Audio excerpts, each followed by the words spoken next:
안녕하세요. 찰리브레입니다.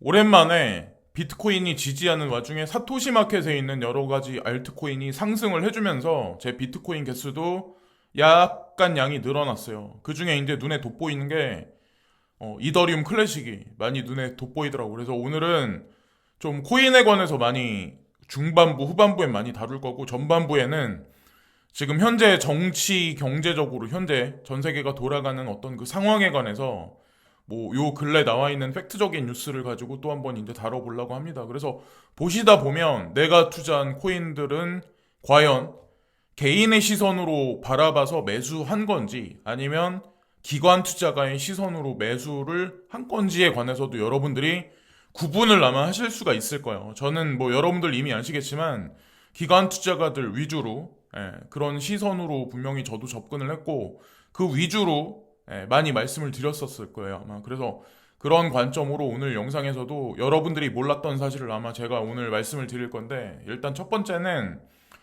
일본 총리가 아마 오늘인가 어저께부터 오늘 뭐 해서 19일 20일 날 아마 제가 알기로는 모디 총리랑 회담이 있는 걸로 알고 있는데, 일본 총리 인도 태평양 파트너십 구축 위에 인도를 방문했다 이 얘기를 보시고, 그리고 현재 일본이 처한 상황을 어저께 제가 게시판에 아마 커뮤니티 사이트에 아마 올렸을 거예요. 그 MBC 뉴스 보도를 인용해서 엔저 현상 가속화, 자원 의존도 높은 수출 중심형 국가들이 현재 이러한 현상에 처해 있다. 그래서 일본이 현재 그렇고, 그럼 한국은 어떨까요? 일본의 산업 구조랑 한국의 산업 구조랑 비슷해요. 그 원하는 과연 어떻게 될까요? 우리가 가상자산 시장에 들어갔던 이유가 해칭을 위해서 들어간 건데 그 결론은 반드시 납니다. 그리고 비트코인 캐시에 관해서 오늘은 좀 말씀을 좀 드리려고 해요. 일단 뭐 왜 그러냐면 어떤 구독자님 분이 그 비트코인 캐시에 관해서 저한테 이제 물어보시더라고요. 그러니까 가격이 계속 상승 안 하니까 숫자적으로 안 올라가니까 이제 답답하시니까 물어보시는데, 그 약속을 지키기 위해서 영상에 좀 핵심으로 좀 내용을 많이 담았어요. 자, 일단 일본이 인도에 공들이는 이유에 관해서 기사 내용을 인용해서 이제 말씀드리려고 하는데, 일본은 반도체 및 기타 첨단 기술 제품에 대한 수출 통제를 포함하여 러시아를 고립시키기 위한 포괄적인 금융 제재를 발표했다.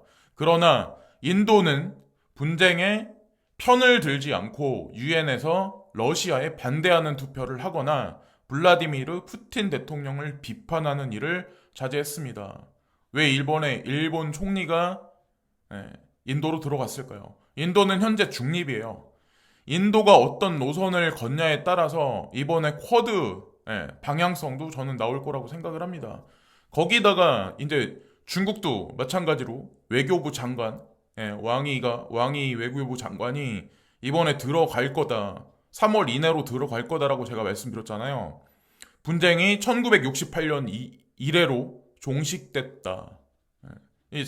의미 있는 일이거든요. 그래서 인도 입장에서는 쿼드 가입했던 이유가 중국으로부터 프로텍팅하기 위한 건데, 사실상 이 분쟁이 종식됐기 때문에 결정을 분명히 할 거라는 거죠. 자, 오늘도 이제 부탁드리고 구독 좋아요. 자, 그리고 바이든 대통령도 마찬가지로 때마침 이번에 이 쿼드 문제 때문에 이쪽으로 아마 아시아 쪽으로 넘어오실 건데, 5월 하순 대중국 견제 안보 협의 체인인 쿼드 정상회의 참석차 일본을 방문했다가 한국에도 찾아와 새 대통령과 한미 동맹 대북 정책을 논의할 계획이다. 그래서 어떤 게 있냐? 푸틴 대통령의 공세를 저지하고 인도 태평양에서 중국 세력 확장을 막아야 하는 두 개의 전쟁을 마주하고 있다. 바이든 대통령의 글로벌 리더십이 다시 시험대에 올랐다. 그래서 쿼드 성립을 보면 제가 대만 문제가 방향성이 어떻게 갈지 그것에 따라서 어떻게 될지 결정될 거라고 말씀드렸는데, 잘 모르시는 분들이 있는데 그 중국 정책상 2025년까지 대만을 사수하겠다라고 했던 걸 이미 오래전에 발표를 했어요. 그리고 일관되게 지금도 정책적으로 계속 밀어붙이고 있는 와중이고, 대만도 2025년 안에는 중국에서 넘어올 거다, 중국이 대만을 공격할 거다라고 이미 공식적으로 그들도 알고 있는 현재 상황이에요. 그래서 못할 거라고 보시는 분들이 되게 많은데 중국 입장에서는 대만을 어떻게 하냐가 그들의 향후에 예, 전 세계적인 어떤 그 판세를 가르는 어떤 그 트리거 포인트가 되는 지역이라서 예, 지정학적 어떤 그 위치상 되게 중요한 입장이라서 중국도 한 발도 물러서지 않고 미국 입장에서도 한 발도 물러서지 않는 어떤 그런 지점이 될 가능성이 높습니다. 근데 저는 중국과 미국이 전면전을 하지는 않을 거라고 생각해요. 아마 여러분들 아실 거야. 그거는 3차 세계대전을 일으키는 거기 때문에. 자, 그리고 이제 코인에 관해서 이제 말씀드리려고 하는데, 이더리움, BNB, 에이다, 솔라나, 뭐 여기 보면은 다 멋지죠? 많이 상승을 했고, 시총에서도 많은 부분을 차지하고, 그러나 트론 밑에 비트코인 캐시가 있어요. 원래는 한 요 정도 자리에 가 있어야 되지 않나. 이더리움 다음에. 근데 많이 하락을 했죠. 많이 상승 못한 건. 그리고 비트코인, 이더리움 외에 예전에 있었던 전통 코인이라고 하는 뭐 라이트코인이나 비트코인 캐시 이런 코인들이 많이 상승 못한 건 기정사실이에요. 그래서 지쳐가지고 떨어 나가신 분들이 상당히 많아요. 3년 동안 투자하셨는데 3년 동안 오르지 않았기 때문에 비트코인이나 이더리움에 비해서 뭐 그거는 기정사실이고 근데 어쨌건 지금 현재 요 위치에 있는데 이제 제가 말씀드리고 싶은 건 뭐냐면 제가 반복해서 뭐 모건클릭 자산운용사나 그레이스케일 자산운용사를 이제 보여드린 이유는 개인의 시선과 기관 투자가의 시선은 분명히 다르다는 거죠. 이거를 인정을 해야 돼요. 인정할 부분은 인정해야 되고 모건클릭 자산운용사는 미국인의 연금 계좌랑 연결돼 있는 그런 자산운용사예요. 여기는 크립토만 투자하는 데는 아니에요.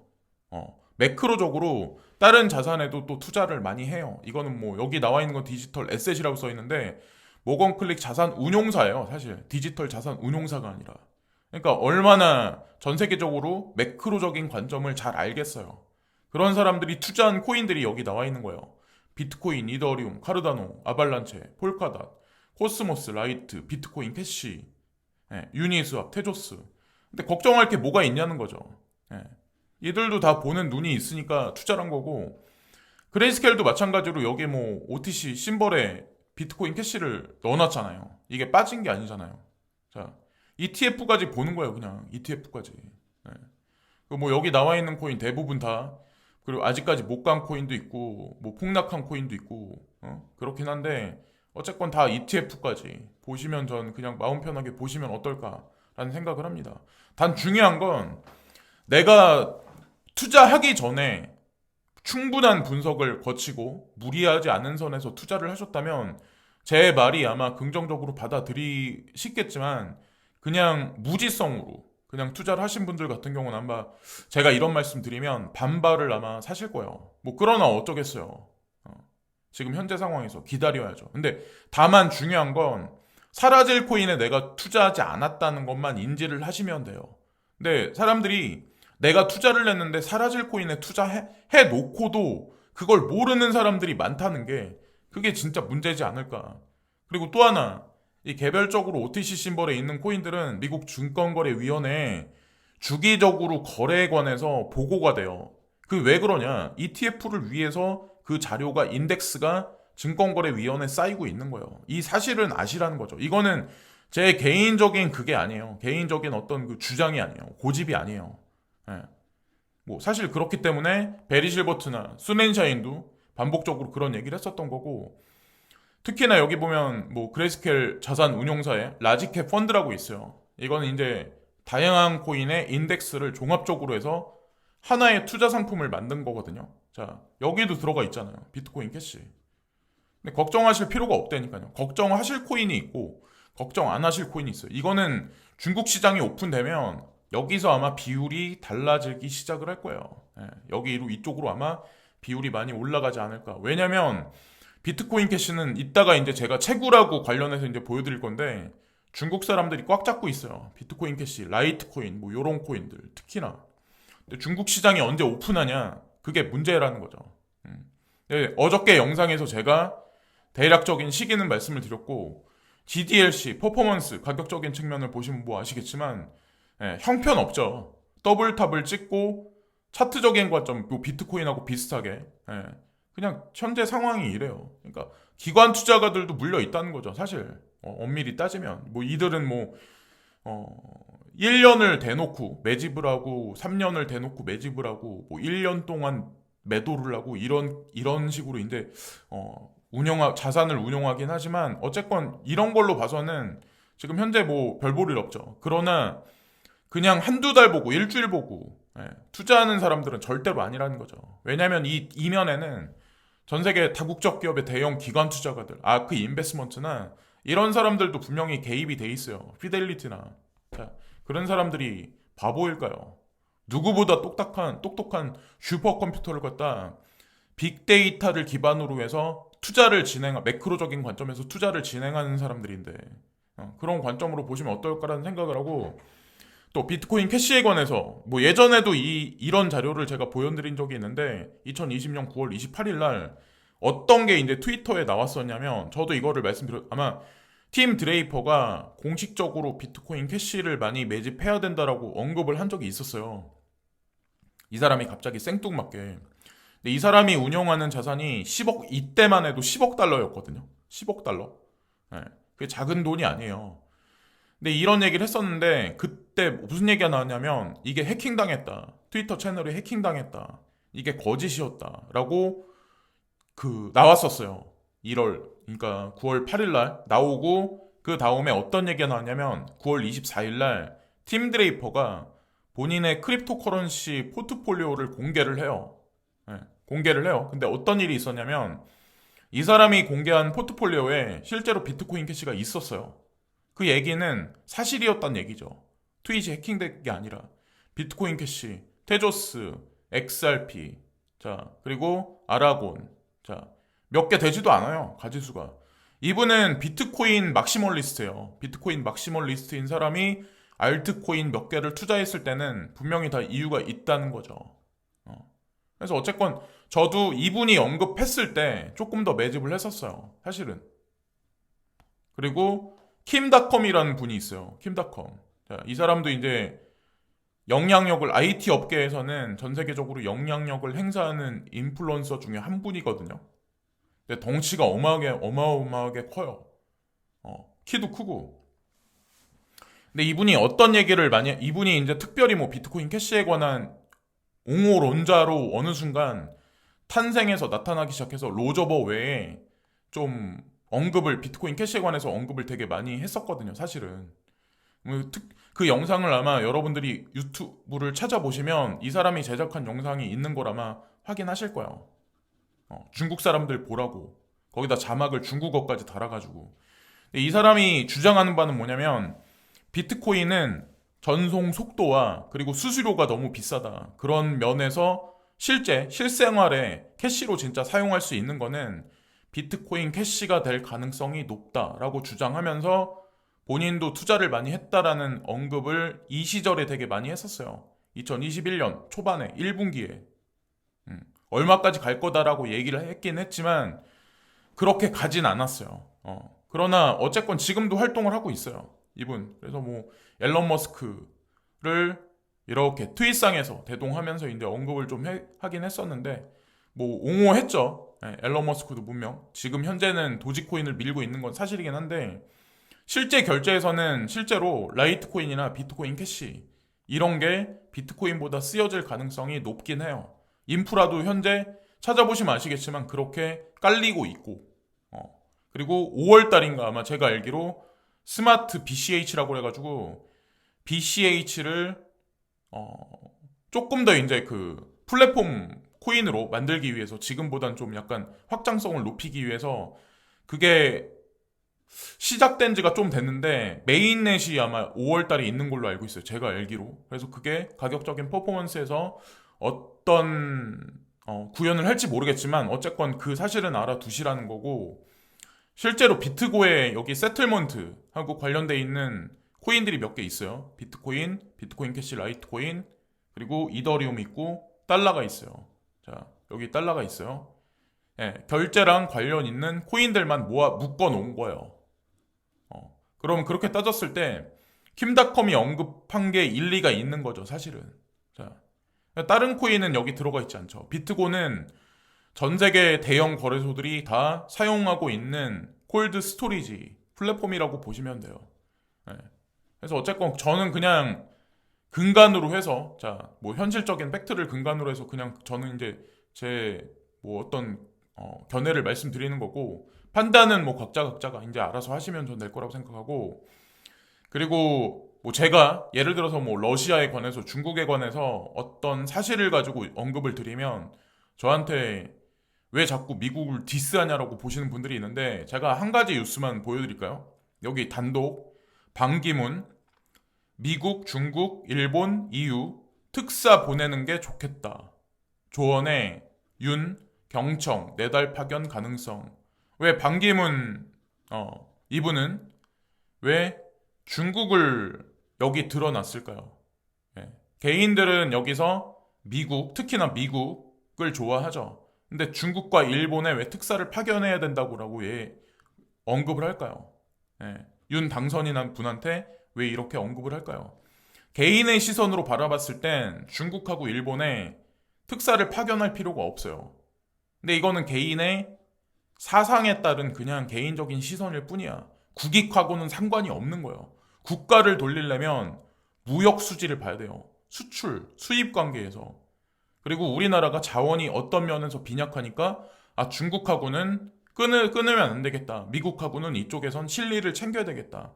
이런 면에서 반기문 이분 같은 경우는 이런 견해를 이제 펴서 핀 거죠, 사실은. 근데 국가 정책을 보고 이런 언급을 하는 거지. 저도 마찬가지예요. 저는 그냥 한 가지 시선을 보고 중국은 너네 죽어야 돼. 뭐 일본 싫어하는 사람들도 되게 많잖아. 한국 사람들. 근데 그건 아니라는 거죠. 그래서 제 영상을 보실 때 뭐 이런 시선은 대부분 좀 웬만하면 좀 폭넓은 시선으로 좀 약간 그런 시각으로 세상을 바라보시는 게 좋지 않을까. 사실은 미디어가 사람들을 그렇게 만드는 것도 있어요. 제가 이제 한 가지 말씀드릴까요? 이번 뭐 러시아 전쟁에 관해서 사실 어떤 게 있었냐면, 폭스뉴스에 2021년 12월 7일 날 여기 터커 칼슨이라는 사람이 있는데, 이 사람이 폭스뉴스 진행자예요. 근데 조 바이든은 본인의 표심을 위해서, 투표권의 어떤 그 증가를 위해서, 표심 증가를 위해서 러시아가 전쟁을 하기를 원하는 것 같다라는 표현을 쓰거든요. 이게 언론이라는 거예요. 이게 진짜 자유로운 미디어죠. 근데 실제로 전쟁이 터졌어요. 터질까? 설마 터질까? 했던 그런 전쟁이 터졌어요. 이 사람은 미리, 미국인의 대부분의 사람들은 이걸 예측을 했었다는 거죠. 그리고 또 하나, 제가 이제 유튜브를 보면서 되게 웃긴 거를 한 가지 이제 말씀드리려고 하는데, 뭐 많은 어떤 그러니까 가상자산하고 관련 없는 유튜버들, 그러니까 뭐 시사적인 거를 언급한, 특히나 이제 우크라이나 분쟁 사태에 관해서 계속 뭐 우크라이나가 이겨간다 뭐 이런 얘기들, 그리고 러시아는 물자 면에서 아니면 뭐 무기 면에서 지금 뭐 지치고 뭐 어떤 그런 수요가 딸려가지고 지금 전황 상태에서 계속 패전하고 있다, 이런 뉴스가 그저께까지 아마 계속 나왔을 거예요. 그리고 사람들은 댓글을 보면 대부분 다 와 막 이래요. 전쟁이 좋은 건 아니죠. 물론 근데 객관적인 입장에서 러시아가, 그리고 어저껜가 아마 이 뉴스를 보셨을 거예요. 러시아가 극초음속 미사일을 사용을 했어요. 그래서 무기고를 타격을 해요. 근데 이게 진짜 아무것도 아닌 거거든요. 왜냐면 이랬다고 해서 갑자기 기사가 전황이 반전됐다라는 기사가 여기저기 쏟아지기 시작을 해요. 3사 미디어를 통해서. 근데 이상한 전쟁이라는, 제가 여기다 표현을 썼는데 왜 이상한지 아세요? 보통 전쟁을 치르면 러시아 정도 되는 어떤 그 국반력이면 다 계획이 있을 거 아니에요. 자, 이런 극초음속 미사일 갖다 이거는 막지도 못해요. 미국도 두려워하는 게 사실은 극초음속 미사일이에요. 그 기술을 가지고 있는 게 러시아예요. 거기다가 우크라이나는 방공망도 허술해요. 그런데 극초음속 미사일을 처음부터 사용을 했고, 그리고 방공망이 허술한데 전략 폭격기가 들어가지도 않았어요. 원래 전략 폭격기가 한번 쭉 한번 훑은 다음에 그 다음에 지상군이 들어가는 게 맞거든요. 근데 방공망이 허술함에도 불구하고 전략 폭격기가 움직이지도 않았다. 이 말이 안 되는 거죠. 거기다가 고물 탱크를 보내고 지상군이 들어갔다. 그래서 시간 끌기를 하다가 결정적인 순간에 극초음속 미사일을 사용을 했다. 오히려 반대로 전략을 짠 거예요. 이 사람들이 바보가 아니라는 거죠. 뭔가가 분명히 있다는 거죠. 이번에 천연자원의 상승이 사실은 전략적으로 뭔가가 있었다는 거죠. 사실은. 제가 보기에는 그래요. 그냥 뭐 표면적에 나와 있는 뉴스들만 해석하면 그런데 일단 어쨌건 이때만 하더라도 뭐 11월 달, 12월 달 뭐 이때만 하더라도 바이든 대통령의 지지율이 형편없었어요. 여론조사 이때 여기 보세요. 11월 8일 때 이때 언땠냐면 여론조사 바이든 대통령 국정수행 긍정평가 37.8%, 긍정평가가 37.8%대 부정평가가 59%예요. 근데 지금 현재 이게 오늘이거든요. 어떻게 나왔냐?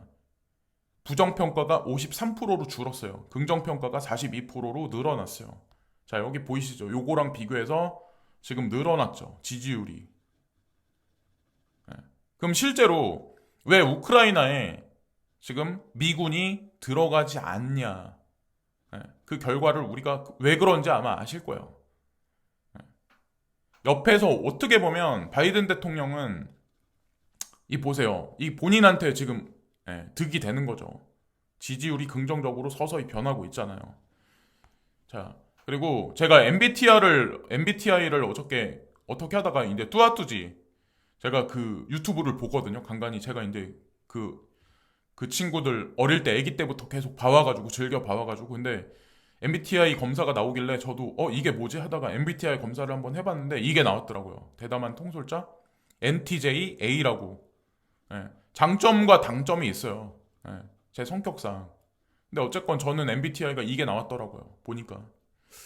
그리고 어떤 게 또 요 근래 이제 뉴스가 많이 나왔냐면 지난 일주일하고 오늘 오전에 어떤 얘기가 나왔냐면 이더 재단의 CEO인 조셉 루빈이라는 사람이 있거든요. 비탈릭 부텔리는 개발자의 대장이고 조셉 루빈은 이더리움 재단의 대표인 사람이에요. 근데 이분이 이게 포스 전환이 이더리움 2.0이 포스 전환으로 가기 위해서 잘 준비가 되고 있다라는 거에 관해서 언급을 한 번 더 했더라고요. 이번에 컨퍼런스에서 제가 보니까.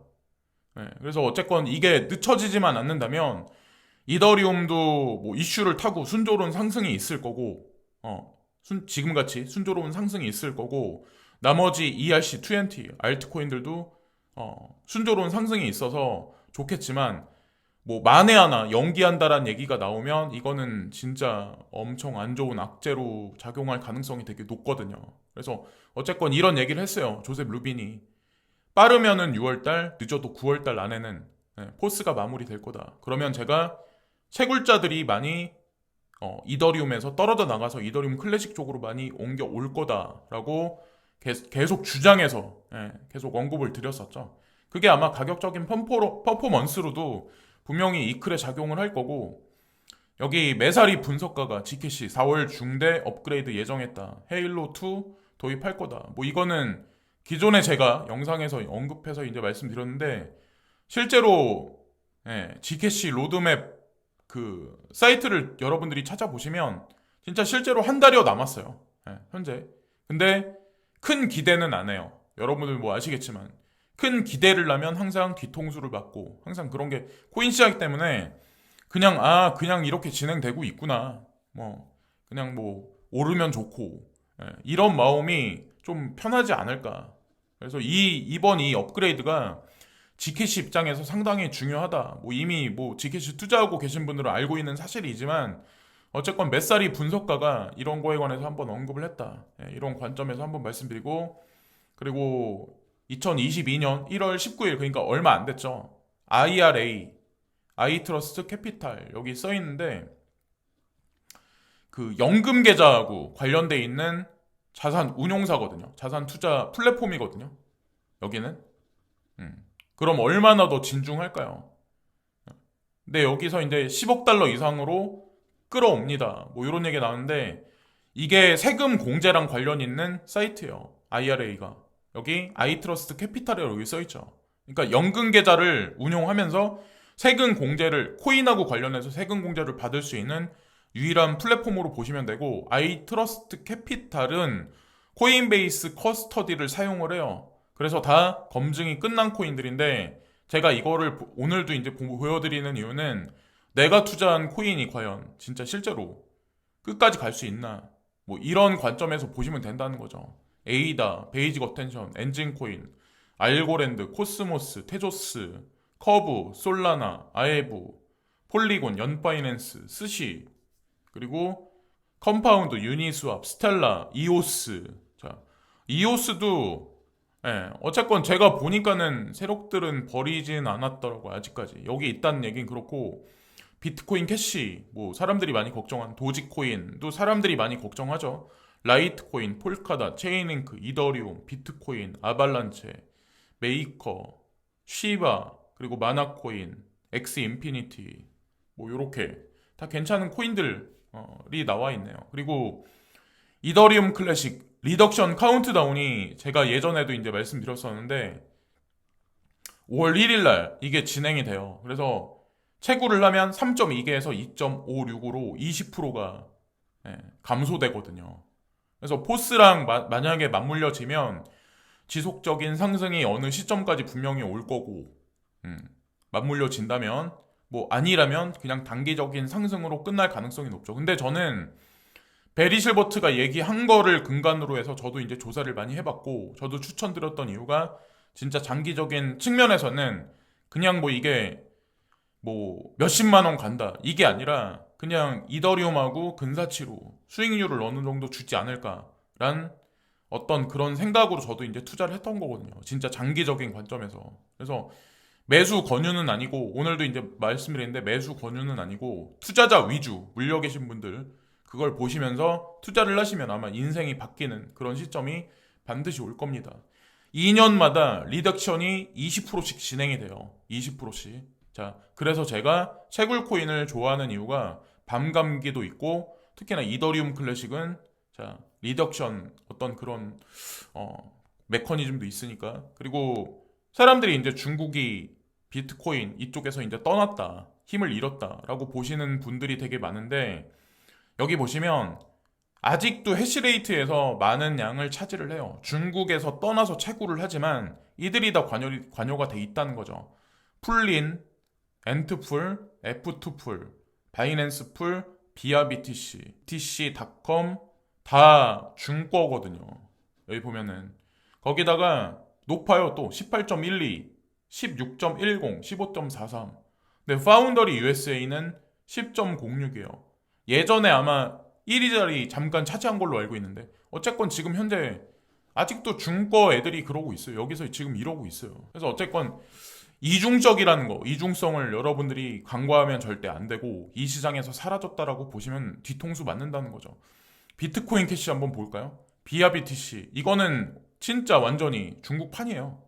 엔트풀, 비트코인.com 이게 다 세 개가 다 비트메인하고 관련이 있는 거거든요. 그러니까 중국 애들은 가치가 없다라고 판단하면 벌써 아마 채굴을 안 했었을 거예요. 그러니까 뭔가 있다는 거죠.